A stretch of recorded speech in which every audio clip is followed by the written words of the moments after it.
महाराज से ये फरमा रहे हैं कि हम लोगों का अनुभव है कि कई काम तो हमारी इच्छा के अनुसार होते हैं। बड़ा ध्यान दे करके ये बात बार बार बोले तो भी कम पड़ती है, और कई काम हम इच्छा करते हैं तो भी पूरे नहीं होते। इसका मतलब है कि जो काम का पूरा होना या नहीं होना वो इच्छा के अधीन नहीं है। इच्छा करना हमारी मूर्खता है, वो इच्छा के अधीन है ही नहीं। उसका कोई एक अलग विधान है। जो कुछ भी हमारे को फल की प्राप्ति होती है उसका एक अलग विधान है, वो इच्छा पे निर्भर नहीं रहता। तो इच्छा करना केवल दुखों को निमंत्रण देना, तनाव को निमंत्रण देना, बस यही है केवल, और कुछ नहीं। तो इस बात को भी अगर हमारी ये समझ में आ जाए कि मना मनोरथ छोड़ दे, तेरा किया न होय, पानी में घी नी बजे तो लुका खावे ना कोई, राम की न चाहे सोई होई। मतलब एक भीतर में एक जज जावे हमारी, केवल जज भी जावे ना कि इच्छा का और फल प्राप्ति का आपस में कोई संबंध नहीं है, ये जज जावे हमारे, एकदम हमारी दृष्टि चली जाए, तो हम जो इच्छा कर रहे हैं ना, वो इच्छा करना हमारी निरर्थक है। हम इच्छा करना हमारी कोई समझदारी की बात नहीं है। हाँ, पुरुषार्थ करे, काम करे, सब कुछ करे, पर एक वो काम ना करना जैसा होना ही चाहिए, जैसा नहीं होना चाहिए, ये केवल एक भीतर से हलचल मचाने की तरफ अग्रसर होना है, एक तनाव की तरफ अग्रसर होना है, एक दुख को निमंत्रण देना है। ऐसी बात लगती है भाई। और महाराज जी की तो आज की ये सुनते हैं संजीवनी में तो बड़ा विलक्षण भाव लगता है। एक एक बात हमारे आचार्य जी सुना रहे हैं, ऐसा लगता है कि बस यही रस हम पीते जाए। बस जो स्वामी जी महाराज ने कहा ना, आने वाले समय के अंदर जैसे रामचरितमानस का पाठ हो रहा है, ऐसे अभी लगता है कि भागवत का जैसे रस पीते पीते वो थकता नहीं है ना, ऐसे संजीवनी का रस पीते पीते हमारे को थकान होगी नहीं। ऐसा लगता है ये पढ़ते ही जाए।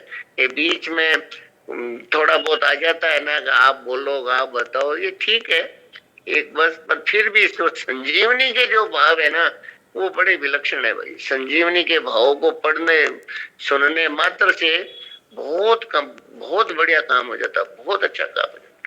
ये अभी भगवान की विशेष कृपा समझो हम लोगों पर, बड़ी भारी कृपा है हम लोगों पर। आज ही अभी 3 बजे संजीवनी की चर्चा हो रही थी, उसमें भी हमारे को जो महाराज जी जुड़े थे, रामकृष्ण महाराज, तो वो कह रहे थे कि भगवान जैसे करुणा के अवतार है, करुणा के सागर है, ऐसे महापुरुषों के अंदर ही साक्षात भगवान का आविर्भाव हो जाता है।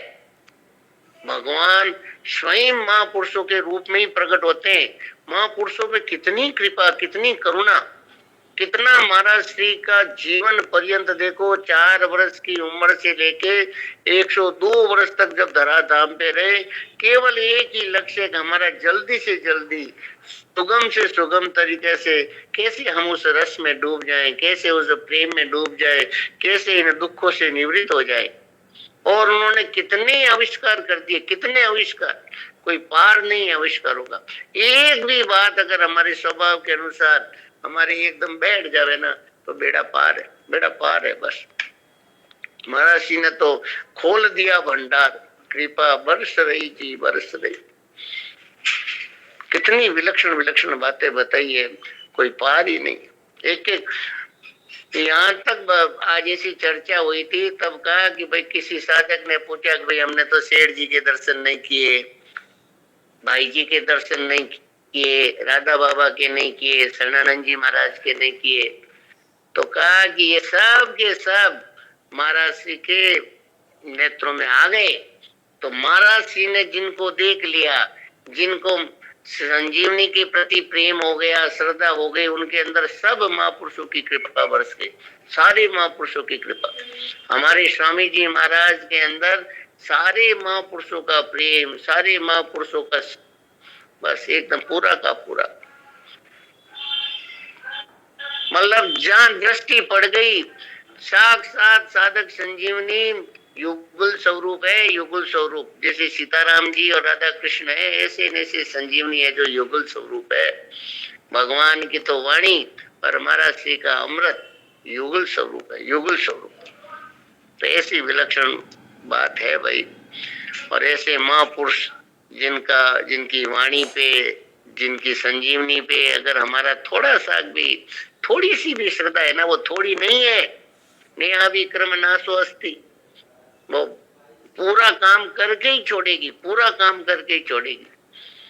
एक बहन से बात हो रही थी तो उन्होंने कहा भैया बात तो बहुत अच्छी लगती है, समझ में भी आती है, पर जब कभी जैसे महाराज जी ने कहा ना, हमारा सुनने को तो हमारे को सबको अच्छा लगता है, हम सब सुनने, हमारे ठाकुर जी की कृपा है कि हम सुनने में तो हमारी सबकी रुचि है। और स्वामी जी महाराज ने कमजोरी बताई कि सुनने में तो रुचि है, पर फिर एकांत में बैठ के थोड़ा विचार नहीं करते, मनन नहीं करते कि अरे वास्तव में ये मानव जीवन का हमारा उद्देश्य क्या है, हमें किस लिए मिला है, हम क्या कर रहे हैं, कहाँ जा रहे हैं, हमारा क्या काम है।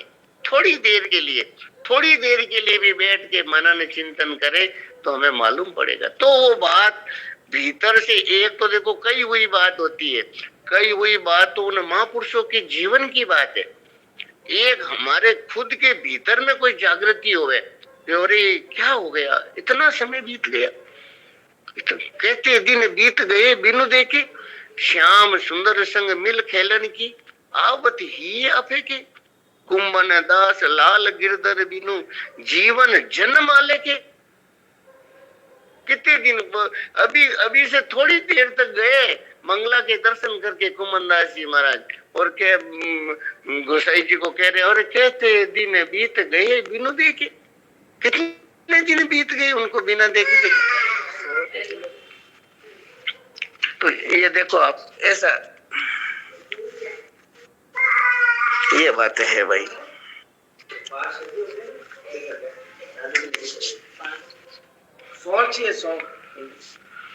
और सा ठीक है। और आप बताओ भगवान, हम तो क्या बताएं, बताओ आप शुरू करो। अब आपका, अब आप मेरे पर थोड़ी कृपा कर देते हो, मेरे तो आपकी कृपा से ये काम हो जाता है।